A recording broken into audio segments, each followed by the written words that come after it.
আমেরিকার রাজনৈতিক ইতিহাসে এই প্রথম জায়নবাদীদের বিতাড়িত করে ফিলিস্তিনি ভাবাবেগে আমেরিকায় নির্বাচন হচ্ছে, আর সেই নির্বাচনে অস্বাভাবিকভাবে বিজয়ী হচ্ছে মামদানিরা। মামদানি আবারও ভোটে জিতলেন এবং এবার তিনি হ্যাটট্রিক করলেন। ব্লু স্টেট নিউ ইয়র্কে মিড টার্মের ইলেকশনের জন্য ডেমোক্র্যাট দলের মধ্যে প্রাইমারি নির্বাচনে তিনি তিনজন প্রার্থীকে এন্ডোর্স করেছিলেন, আর সেই তিনজনই সগৌরবে বিপুল মার্জিনে নির্বাচিত হয়েছে এবারের নির্বাচনে। ইসরায়েল সহ আইপ্যাককে একটি দানব শক্তি বলে সরাসরি অভিযুক্ত করে তাদের বিরুদ্ধে লড়াই শুরু করেছিল আমেরিকায় জোহরান কুয়ামে মামদানি, আর তার ডাকে সাড়া দিয়ে নিউ ইয়র্কের ডেমোক্র্যাট দলের মানুষ কাতারে কাতারে ভোট দিলেন মামদানি সমর্থিত প্রার্থীদের। আর তারই ফলে আমেরিকার রাজনৈতিক ইতিহাসে একটা মৌলিক পরিবর্তন ঘটে গেল নীরবে। এতদিন যেখানে আমেরিকায় জায়নবাদীরাই আমেরিকার ভোট রাজনীতিকে নিয়ন্ত্রণ করে এসেছে, আর সেখানে প্রথমবারের মতো মুসলিম ভাবাবেগকে সামনে রেখে ফিলিস্তিনি জনতাদের উপরে যে নির্মম অত্যাচার চালাচ্ছে ইসরায়েল, সেই অত্যাচারকে নৈতিক দিক থেকে মার্কিনীরা যে সমর্থন করতে পারে না, সেই দাবি তোলেন জোহরান মামদানি। পাশাপাশি ইসরায়েলকে সমর্থন করা যে আমেরিকার স্বার্থের পরিপন্থী, সে কথাও মামদানি আমেরিকাবাসীকে প্রথমবারের মতোই বোঝাতে সম্ভব হয়েছেন। তাই আমেরিকা আর ইসরায়েলের সাথে নেই আমেরিকার সরকার কিংবা আমেরিকার জনগণ, যা গোটা পৃথিবীতে মুসলিমদের জন্য খুশির খবর। একজন 34 বছর বয়সী নিউ ইয়র্কের মুসলিম মেয়র, তিনি ইতিপূর্বেই সমাজতান্ত্রিক ভাবাদর্শকে মার্কিনী পুঁজিবাদী সমাজে প্রবেশ করিয়েছিলেন, আর এবার সমগ্র আমেরিকাতে তার এই সমাজতান্ত্রিক ভাবনাকে সামনে রেখে, সাধারণ মানুষের অধিকারকে সামনে রেখে তিনি আমেরিকায় ভোটের ময়দানে লড়ছেন। আর তার ডাকে সাড়া দিয়ে আমেরিকায় নতুন রাজনৈতিক প্লাবন শুরু হয়েছে, যে প্লাবনের সামনে খড় কুটোর মতো ভেসে যাচ্ছেন ডোনাল্ড ট্রাম্প কিংবা মাইক জনসনরা, যারা এতদিন ইসরায়েলের কাছ থেকে বিপুল পরিমাণে টাকা নিয়ে আমেরিকার স্বার্থের বিরুদ্ধেই কাজ করছিল। ডোনাল্ড ট্রাম্প আজ বড়ই ব্যথিত, কারণ জোহরান মামদানির বিজয়ের খবর আমেরিকার সকল মিডিয়া হাউস যেভাবে ফলাও করে ছেপেছে এবং প্রচার করেছে, সেখানে ডোনাল্ড ট্রাম্পের সমর্থিত প্রার্থীরা যে বিজয়ী হয়েছেন সে বিষয়ে কোনো কাগজ একটি খবর পর্যন্ত ছাপেনি। স্বাভাবিকভাবেই ডোনাল্ড ট্রাম্প তিনি আমেরিকার মিডিয়া হাউসকে বলেন ফেক নিউজ। এই ফেক নিউজদের প্রতি বেজায় রুষ্ট ডোনাল্ড ট্রাম্প।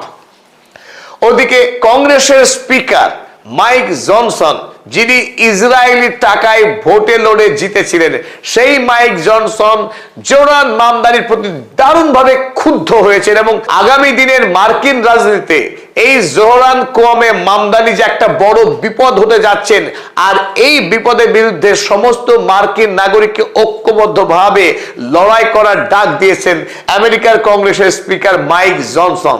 মাইক জনসনরা মামদানিকে কেন ভয় করছেন তার একটাই কারণ, এতদিন ধরে আমেরিকাতে এই প্যাক এতই শক্তিশালী ছিল এবং তাদের কারণেই আমেরিকাতে যে সমস্ত রাজনৈতিক নেতা ইসরায়েলের হয়ে কথা বলেছে, ইসরায়েলের স্বার্থে কাজ করেছে, তারা চোখ বন্ধ করে সমস্ত নির্বাচনে জয়ী হয়েছে, কারণ ইসরায়েল তাদের জয়কে সুনিশ্চিত করে আসছিল। আর জোহরান মামদানির মার্কিন রাজনীতিতে আগমন হবার পর গোটা মার্কিনীদের চোখ খুলে দিয়েছেন এতদিন ধরে আমেরিকা মধ্যপ্রাচ্যে কি বর্বর অন্যায় করে এসছে মুসলিম জাতির ওপর, এবং সেই অন্যায় ইতিহাসকে পেছনে ফেলে মার্কিন জাতিকে সামনে এগিয়ে যাওয়ার আহ্বান করেছেন জোহরান কুয়ামে মামদানি। আর জোহরান ম্যাজিকেই বর্তমানে মার্কিন রাজনীতির ফান্ডামেন্টাল মৌলিক পরিবর্তন ঘটে গেছে, আর আমেরিকার পরিবর্তনের সাথে সাথেই গোটা বিশ্বে মুসলিম জাতির ভাগ্যেরও একটি বড়সড় পরিবর্তন ঘটতে চলেছে। আমেরিকার সাধারণ মানুষ এই মুহূর্তে ইসরায়েলের সাথে কোনোভাবেই আর থাকতে রাজি নয়। এমনকি আমেরিকার অভ্যন্তরে যে সমস্ত ইসরায়েলি জায়নবাদী প্রতিষ্ঠান সগৌরবে কাজ করত, তাদের প্রত্যেকের ক্ষমতা প্রতিদিন খর্ব হয়ে আসছে। কারণ মার্কিন ভোটাররা আর সেই সমস্ত রাজনৈতিক নেতাদের ভোট দিতে চাইছে না যারা ইসরায়েলি টাকায় আমেরিকায় রাজনীতি করে, ইসরায়েলের টাকায় আমেরিকায় ভোটে লড়ে ভোটে জিতে ইসরায়েলের স্বার্থে কাজ করে। অতএব ইসরায়েল ফার্স্ট পলিসি আমেরিকায় এই মুহূর্তে অচল পয়সা। ডোনাল্ড ট্রাম্প তিনি চেষ্টা করেছিলেন আমেরিকা ফার্স্ট মুখে বলে ইসরায়েল ফার্স্ট পলিসিতে কাজ করতে, তাই ডোনাল্ড ট্রাম্পের ধোঁকাবাজিকে জোরান মামদানি ফাঁস করে দিয়েছেন। তাই আমেরিকায় রিপাবলিকান দলের ভরাডুবি আসন্ন, কারণ জোরান মামদানি গোটা দেশে ডেমোক্র্যাট দলের, সোশ্যালিস্ট ডেমোক্র্যাট দলের হয়ে ঝোড়ো প্রচার করে যাচ্ছেন। আমেরিকায় নভেম্বর মাসে যে মিড টার্ম ইলেকশন হবে, তার জন্য নিউ ইয়র্কে ডেমোক্র্যাট দলের প্রাইমারি নির্বাচন সম্পন্ন হলো। আর নিউ ইয়র্ক যেহেতু ব্লু স্টেট, অর্থাৎ ডেমোক্র্যাট দলেরই দখলে থাকে এই রাজ্য বিগত 40 বছরের অধিক সময় ধরে, তাই ডেমোক্র্যাট দলের প্রাইমারি নির্বাচনে যে সদস্য বা যে ক্যান্ডিডেট বিজয়ী হবেন, নিশ্চিতভাবে তিনি আগামী দিনের কংগ্রেসম্যান, আগামী দিনের এমপি। তাই ডেমোক্র্যাট দলের প্রাইমারি নির্বাচনে জয়ী হওয়াটা অত্যন্ত তাৎপর্যপূর্ণ। নিউ ইয়র্ক স্টেটের ডেমোক্র্যাট দলের 3 জন প্রার্থীকে জোরান মামদানি সরাসরি সমর্থন করেছিলেন, তাদের হয়ে ভোট প্রচার করেছিলেন। আর এই 3 জন ব্যক্তি তারা প্রত্যেকেই ভোটে বিপুল মার্জিনে বিজয়ী হয়েছেন। এই 3 জনের মধ্যে যার নাম প্রথমে আমাদের নেওয়া দরকার, তিনি হলেন ব্র্যাড ল্যান্ডার। ব্র্যাড ল্যান্ডার তাৎপর্যপূর্ণভাবে যাকে পরাস্ত করেছেন তিনি হলেন ড্যানিয়েল গোলম্যান, নিউ ইয়র্কের এইপ্যাক ইসরায়েলের মুখপাত্র, যিনি এতদিন ধরে ইসরায়েলের হয়ে নিউ ইয়র্ক শহরে কাজ করতেন। সেই গোলম্যানকে হারিয়ে দিয়ে জোরান মামদানি একটি নতুন ইতিহাস তৈরি করলেন। আর এই ব্র্যাড ল্যান্ডার অর্থাৎ জোরান মামদানি সমর্থিত প্রার্থী, তিনি 55,060টি ভোট পেয়ে গেলেন। আর সেখানে গোলম্যান, যার হাতে বিপুল পরিমাণের টাকা রয়েছে, অতীতে একাধিকবার ভোটে জয়ী হওয়ার রেকর্ড রয়েছে, আর গোটা ইসরায়েলের যত জায়নবাদী ফান্ড রয়েছে সবাই তার পাশে দাঁড়িয়েছিলেন, তবুও শেষ রক্ষা হয়নি। জোরান মামদানি জয়ী হলেন ব্র্যাড ল্যান্ডার। সেখানে গোলম্যান ভোট পেয়েছেন মাত্র 28,445। সগৌরবে বিজয়ী হলেন মামদানি। অপরদিকে নিউ ইয়র্কের 7 নম্বর কংগ্রেশনাল ডিস্ট্রিক্ট থেকে বিজয়ী হয়েছেন ভ্যালডেজ। এই ভ্যালডেজ জোরান মামদানির আদর্শে অনুপ্রাণিত, তিনিও সোশ্যালিস্ট এবং তিনিও আমেরিকায় ফিলিস্তিনি জনতা হয়ে লড়াই করে আসছিলেন। তাই ভ্যালডেজের বিজয় অত্যন্ত তাৎপর্যপূর্ণ। তিনি পরাস্ত করলেন রেইনোসোকে এবং ব্যাপক ভোটের মার্জিনে। সবচেয়ে বড় খবর, নিউ ইয়র্কের 13 নম্বর কংগ্রেশনাল ডিস্ট্রিক্ট থেকে বিজয়ী হলেন অ্যাভিলা শাভেলিয়ার। অত্যন্ত অল্প বয়সী অ্যাভিলা শাভেলিয়ার, যিনি নিউ ইয়র্ক বিশ্ববিদ্যালয়ের ডক্টরাল স্টুডেন্ট, তিনি জোরান মামদানির আদর্শে অনুপ্রাণিত হয়ে রাজনীতিতে এসেছেন এবং আর এই তরুণ রাজনীতিকে সমর্থনে নেমেছিলেন জোরান মামদানি। মামদানি তার হয়ে ভোটে প্রচার করেছেন এবং তিনিও ব্যাপক মার্জিনে ভোটে জিতেছেন।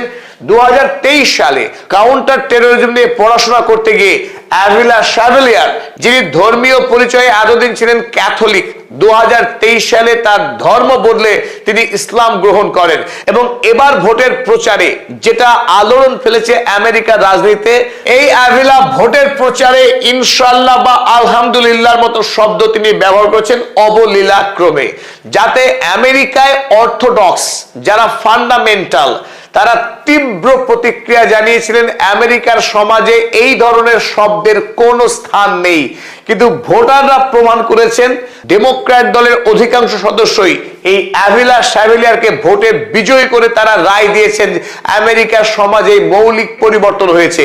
এই মুহূর্তে আমেরিকার মানুষ বরং ফিলিস্তিনি জনতার সঙ্গে আছে, ন্যায়ের সঙ্গে আছে এবং আর আমেরিকায় যে সমস্ত সুবিধা বঞ্চিত মানুষ, গরিব মানুষ, তাদের স্বার্থকে রক্ষা করাই প্রাথমিক কর্তব্য বলে মনে করছে। তাই পুঁজিবাদী আদর্শ নয়, পৃথিবীর সবচাইতে ধনী দেশ, ধনী শহরে এখন গরিব মানুষের ইস্যুতে, মুসলিমদের ইস্যুতেই ভোটের জয় পরাজয় হচ্ছে।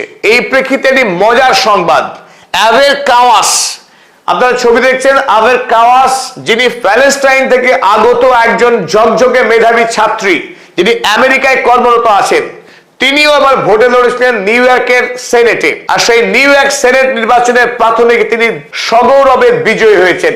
একজন ফিলিস্তিনি আমেরিকান যিনি এতদিন ধরে ফিলিস্তিনিদের অধিকারের দাবিতে মামদানির সঙ্গে আন্দোলনে যুক্ত ছিলেন, তিনিও ভোটে নির্বাচিত হয়েছেন। বিশ্বজুড়ে যখন জায়নবাদের পরাজয়ের খবরে ছয়লাভ, তখন ইসরায়েলের সেই ধ্বংসাত্মক কাগজ যার নাম দ্য টাইমস অফ ইসরায়েল, এতদিন ধরে ফিলিস্তিনিদের হত্যা করাকে যারা গৌরবময় খবর বলে চেপে এসেছিল, সেই টাইমস অফ ইসরায়েল এখন জায়নবাদের মৃত্যুর খবর ছাপছে। তারা গতকাল অর্থাৎ 24শে জুন জোহরান মামদানির যে মতাদর্শ আমেরিকায় বিজয়ী হচ্ছে, জায়নবাদ পরাস্ত হচ্ছে এবং মুসলিমরা আমেরিকায় বিজয়ী হচ্ছে, সেই খবরই ছেপেছে। দেখুন, তাহলে যে too far left anti Israel candidates win NYC New York City Congressional Primaries in sweep for Mamdani। New ইয়র্কের ডেমোক্র্যাটদের প্রাইমারি নির্বাচনে মামদানির সমর্থনে দুইজন অতি বামপন্থী ইসরায়েল বিরোধী ক্যান্ডিডেট তারা এই ভোটে দারুণভাবে বিজয়ী হয়েছে। ইসরায়েলের কাগজকে এখন ছাপতে হচ্ছে আমেরিকাতে। ইসরায়েল বিরোধী রাজনৈতিক নেতারা একের পর এক বিজয়ী হচ্ছে। ইসরায়েলের জন্য এর চাইতে দুর্ভাগ্যজনক খবর আর কি হতে পারে? কারণ এই ভোটে একটাই ন্যারেটিভ ছিল, Israel is bad, Israel is devil. Zohran Mamdani তার নির্বাচনের সময় তিনি স্পষ্ট জানিয়েছিলেন যে ইসরায়েলের তিনি বিরোধী, ভোটে বিজয়ী হয়ে তিনি ইসরায়েল যাবেন না। এবং তারপরে আমরা দেখলাম 78 বছরের রেকর্ড ভেঙে জোহরান মামদানি ইসরায়েল ডে যখন উদযাপন হচ্ছিল নিউ ইয়র্ক শহরে, তিনি সেই অনুষ্ঠানে যোগদান করেননি, বরং এই মুহূর্তে তিনি বর্তমানে সরাসরি ইসরায়েলকে আক্রমণ করছেন তার প্রতিটি বক্তব্যতে। এবং ইসরায়েলের যে সমস্ত সংগঠন আমেরিকায় সক্রিয় তাদেরকে তিনি মনস্টার বলেছেন, দানব বলেছেন। তৎসত্ত্বেও আমেরিকাতে নিউ ইয়র্ক শহরে ডেমোক্র্যাট দলের যারা মামদানি অনুগামী, মামদানি পন্থী, তারাই ভোটে বিজয়ী হচ্ছে। মার্কিন নাগরিকরা তাদেরকে ভোট দিচ্ছেন। দেখুন, এই যে ড্যান গোল্ডম্যান যার নেট ওয়ার্থ 253 মিলিয়ন ইউএসডি, যিনি নিজেকে দাবি করতেন প্রাউড জায়নিস্ট, তিনি গর্বিত জায়নবাদী বলে নিজেকে প্রচার করতেন। এই সেই ড্যানিয়েল এবং street first supporter of Israel, তিনি ইসরায়েল রাষ্ট্রের অন্ধ সমর্থক এবং ইসরায়েলের হয়েই আমেরিকার অভ্যন্তরে কাজ করে আসছিলেন। তাকে ভোটে পরাস্ত করলেন জোহরান মামদানি, আর তিনি প্রার্থী হিসেবে নির্বাচন করেছেন এই ব্র্যাড ল্যান্ডারকে। তাই ব্র্যাড ল্যান্ডারের জয় প্রতীকী, এই জয় জোহরান মামদানির, এই জয় মুসলিম